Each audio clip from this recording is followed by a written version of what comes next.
At the World Government Summit in Dubai, former Fox News host Tucker Carlson continued to draw on his interview with Russian President Vladimir Putin and even praised the way things are in Moscow. Take a look. Simply the leader of the country, who of course is impressive. It's the largest landmass in the world. And it's wildly diverse, linguistically, culturally, religiously. It's hard to run a country like that for 24 years, whether you like it or not. So an incapable person couldn't do that. He is very capable, and many of you know him, and you know that. What was radicalizing, very shocking and very disturbing for me was the city of Moscow, where I'd never been, the biggest city in Europe, 13 million people. And it is so much nicer than any city in my country. I had no idea. My father spent a lot of time there in the 80s when he worked for the U.S. government and barely had electricity. And now it is so much cleaner and safer and prettier aesthetically. Its architecture, its food, its service, than any country, city in the United States that you have to, and this is non-ideological. How did that happen? How did that happen? And at a certain point, I don't think the average person cares as much about abstractions as about the concrete reality of his life. And if you can't use your subway, for example, as many people are afraid to in New York City because it's too dangerous. Look, we should just have communism, and then we can have nice things. I'm kidding, obviously, but there's like many layers to why this is really bizarre. Go ahead, sorry. One is this, have you traveled? I mean, are you surprised by the fact that there are places that aren't America that are beautiful and lovely and clean? All these years when you've been saying America is the greatest country in the world, was it a statement based in ignorance as to having not traveled? There are many ways that America is great compared to other countries and is beautiful, and I think does have beautiful cities with beautiful architecture. But given that America is such a young country, you can go almost anywhere else and find architecture that is older, equally or more beautiful, and vastly more interesting. Moreover, there is a political angle to this, where there are countries, many in Europe, that have invested more in their infrastructure and their social welfare state and their trash pickup and giving baby boxes to mothers and sending them home with care and health care and all of these other kinds of things that make the standard of living better in those places and make the aesthetics of the place better. You have to invest in public infrastructure. That is, I'm sorry, big government.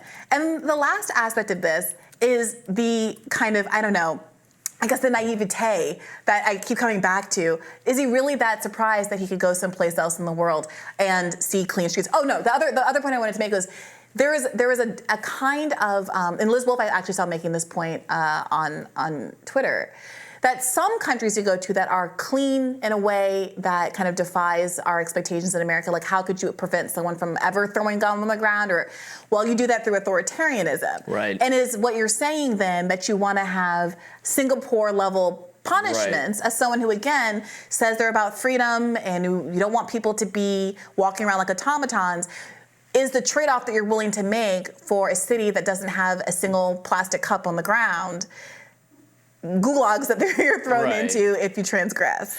Right. Yeah, I think there are a number of criticisms one can make of, you know, the direction of Tucker's comments there, while still acknowledging that it's a very old city with a lot of beautiful architecture and a lot of rich history. America is a newer place. A lot of our buildings were built during like the brutalism phase of architecture, which is just horrible. A lot of the buildings in D.C. are really ugly. Some of the architecture in D.C. is quite beautiful. It's lovely, yeah. Our Capitol is a beautiful building, and so on and so forth. And then the standard of living, you know, kind of depends on what you're talking. The standard of living is in a lot of American cities, you know, higher for most people than in Moscow. Now, Tucker might have been taken through the nice parts of this, you know, he's on a tour, sure, officially by the government. He's seeing how the nicest and most well-off people live. It is not really an apples to oranges comparison.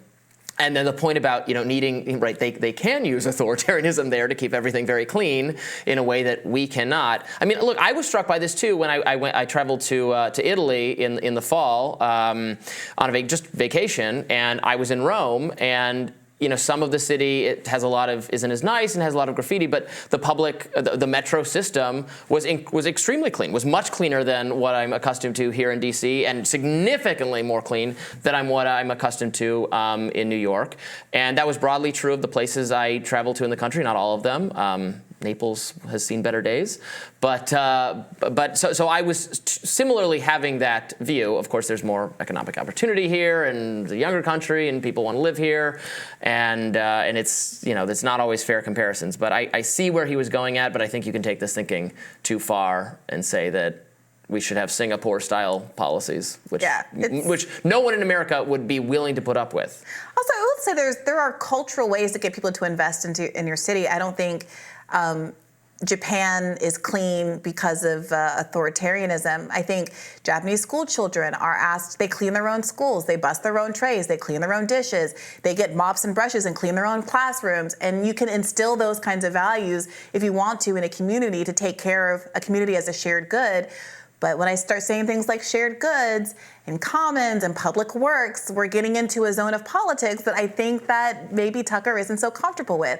I would love a world where we celebrated our public works and we championed our subway system and we all adopted our neighborhood subway system and we all were compelled, asked, whatever, to participate in keeping our communities clean. But there's a lot of research that shows that, for example, when you have projects where people know they don't own the building, they don't own their property, they are much more likely to not take care of it, to not care what happens to it, versus if you have different kinds of building structures where people are allotted their own yards and told this is your garden, you can do what you want. It really has an effect on human behavior if they think there's the commons. So it's an argument for more private control of projects spaces. Are not private control of spaces, but it's allowing people to use the public spaces. I also saw a really interesting, it was actually a TikTok, but by someone who's like a foraging expert. And she was going through the history of how it came to be that people don't realize that they can pick fruit. There was a viral TikTok of a girl that said, I didn't realize I could eat the fruit off the lemon tree in the backyard. And everyone was dragging her for obvious reasons. How do you not know that you can eat the lemon off the tree in the backyard? But there's also this long history of only populating female or male trees when we plant trees on the roads if they're fruit-bearing trees, because they didn't want there to be fruits growing on the tree that could be for public consumption. That there were all of these laws that were passed in the South after the Civil War. That's why we have allergies too. It is. Yeah. But to prevent slaves from being able to harvest food off of lands that used to be plantations, as they were allowed to do when they were slaves, but then the landowners got passive aggressive after the end of slavery and said no more. And so you can't use the stuff on public parks because it's public parks and allowed to forage. You can't use the stuff that's private land, and people forget how to use the resources that are growing out of the ground and should be publicly available for all. So there's a lot to get into there. But for me, the big takeaway is, have you been anywhere before, Tucker, with all of your millions and all of your opportunities? This is the first time you're out of the country and seeing what the rest of the world has to offer. Meanwhile, Ohio Senator J.D. Vance appeared on Tucker Carlson's show weighing in on the $60 million Ukraine aid package that has been proposed in Congress, a package Vance is trying to kill. Here he is on the legislation. Everyone knows that this war will lead to the destruction of Ukraine. I've had conversations with Democratic colleagues where they get this sort of dark look in their eyes and they say effectively that they want to fight Russia to the last Ukrainian drop of blood. I think if you really ask these guys, they recognize that this is not in the best interest of Ukraine. This is fundamentally in the interests of military contractors and people who think that America's most pressing challenge is to defeat the Russians. Of course, that's not a preoccupation that I share. Some more commentary on this aid package, which we've discussed a lot today. People should check out our several other segments we did on the funding for Israel and for Ukraine. But yes, I think it's very valid to ask questions about what we are doing here. What is the strategy? What is the strategy given how many, again, military experts? I know people are rightly distrustful of military experts, given how they always say we should do these kinds of things. They recommend them. But even the military experts are privately and now somewhat publicly conceding that this is not an effort that is going to succeed, and we need a path toward peace, and we need to start making that happen. Yeah, that's right. More Rising right after this.